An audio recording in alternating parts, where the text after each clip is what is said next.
نن سبا اکثر خلک دا خبره کوي چې لکه فلاني الله دومره مال ورکړی دی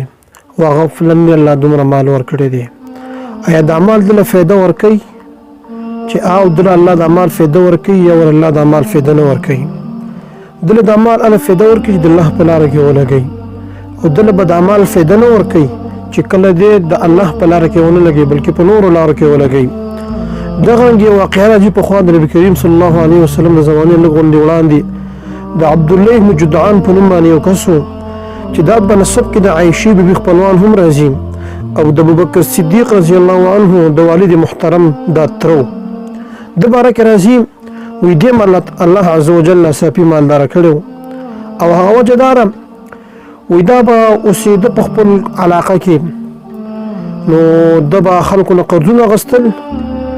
نو قرضدارو ډېرو تنګ کو، نو پلار ورته ویل ته خو څه فایده نه کوې بدرې کور نه وځه ځه. به دی لاړو بس داسې دشتې علاقې ته هلتې لاړو او دی په دې نیت غرونو ته لاړو چې هلکه زه به دلته خودکشي وکړم، خپل ځان به مار باندې وچیچم، یا به دغه رنګې د ځنګل چې کوم حیوانات دي زمرې شیر مخدا به راشي او ما به وخوري، د دې قرضونو نه به خلاص شم. نو دی چې هر کله لاړو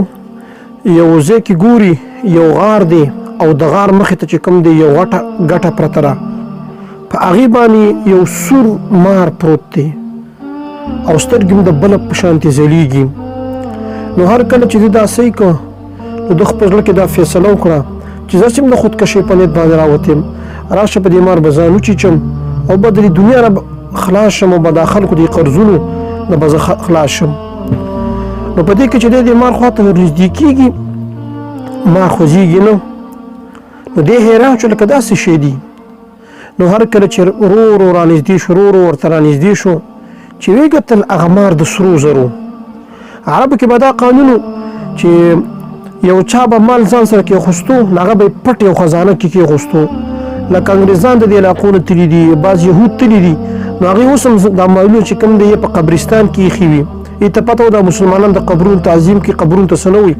دلته د هغې دا مال دا محفوظ ایښي،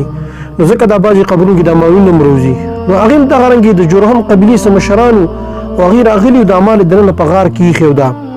او دغې مخې ته یې د سرو زرو مار جوړ کړی و. دغه مار نه و دا د سرو زرو مار او چې کوم دی جوړ کړی و ایښی و. د چې راواغوستو ډېر ډېر انتهایي خوشحاله شو او زړه کې دا فیصله وکړه چې زه خو په نیت د خودکشۍ راغلم او راشه دا مال دی به دا به ځان سره یو څومره قرضونه هم خلاص کړم، په دې باندې به زما ټول ترتیبات برابر شي. نو کله چې مار راواغوشتو بیا چې کله دننه غار ته ورغلو نو په غار کې قبرونو د جرهم د قبیلې د مشرانو قبرونو او د هغې په شاوخوا کې جواهرات سره زر سپین زر دا پراته وو. به دې هم دغه شانتې رالو سره زر یې ترې راواغوشتل او رالو مکې مکرمې ته او بس قرضونه یې په ټول خلاص کړو او د حاجیانو به چې کوم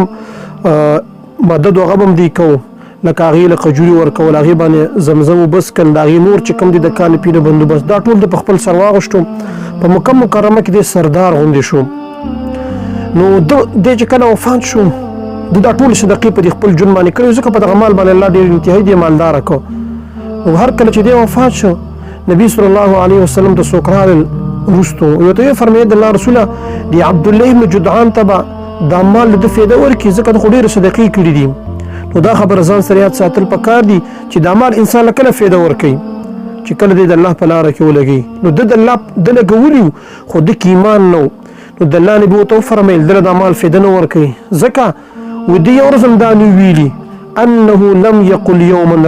رب اغفر لي خطیئتي یوم الدین. د دا نه ویلي یا الله زه دا مال لګومه ته ماته بخښنه وکړي او په الله باندې ایمان در راوړی وي. نو د هر څه نه مهم خبره دا ده چې موږ ایمان دا راوړو. نو دې سړي هم دومره صدقې کړي وي خو دا مال دې ته فایده ورنه کړله، ځکه یې ورله فایده ورنه کړله چې دا مال د الله په لاره کې نه لګولې او نه په دې کې ایمان دا موجود و. نو دا مال چې کوم دی هله انسان ته فایده ورکوي کله سړی د الله د رضا باره کې دا ولګوي ده.